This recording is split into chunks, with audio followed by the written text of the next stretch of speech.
মধ্যপ্রাচ্যের কূটনীতিতে নতুন উত্তেজনা তৈরি করেছে ট্রাম্পের আব্রাহাম চুক্তি প্রসঙ্গ। যুক্তরাষ্ট্রের আহ্বান সত্ত্বেও সৌদি আরব ও পাকিস্তান স্পষ্ট জানিয়ে দিয়েছে, স্বাধীন ফিলিস্তিন রাষ্ট্র প্রতিষ্ঠার নিশ্চয়তা ছাড়া তারা ইসরায়েলের সঙ্গে সম্পর্ক স্বাভাবিক করবে না। দুই দেশের এই অবস্থান আন্তর্জাতিক অঙ্গনে নতুন আলোচনা তৈরি করেছে। মধ্যপ্রাচ্যের রাজনীতিতে আবারও সামনে এসেছে আব্রাহাম আকর্স বা আব্রাহাম চুক্তি। সাবেক মার্কিন প্রেসিডেন্ট ডোনাল্ড ট্রাম্প নতুন করে কয়েকটি মুসলিম দেশকে এই চুক্তিতে যোগ দেওয়ার আহ্বান জানিয়েছেন। সৌদি আরব জানিয়েছে, ফিলিস্তিন রাষ্ট্র প্রতিষ্ঠার একটি স্পষ্ট ও অপরিবর্তনীয় পথ নিশ্চিত না হওয়া পর্যন্ত তারা ইসরায়েলের সঙ্গে কোনো ধরনের সম্পর্ক স্বাভাবিক করবে না। আল আরাবিয়া টিভিকে দেয়া এক সৌদি সূত্রের বক্তব্যে বলা হয়েছে, ফিলিস্তিন ইস্যুতে রিয়াদের অবস্থান আগের মতোই দৃঢ় রয়েছে। এদিকে পাকিস্তানও একই অবস্থান পুনর্ব্যক্ত করেছে।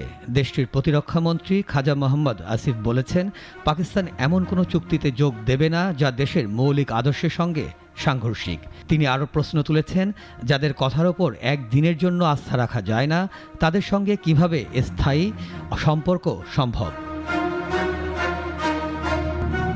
পাকিস্তান এখন পর্যন্ত ইসরায়েলকে স্বীকৃতি দেয়নি, এমনকি পাকিস্তানি পাসপোর্টেও ইসরায়েলের নাম উল্লেখ নেই। বিষয়টি তুলে ধরে খাজা আসিফ বলেন, এটাই প্রমাণ করে ফিলিস্তিন প্রশ্নে পাকিস্তানের অবস্থান কতটা স্পষ্ট।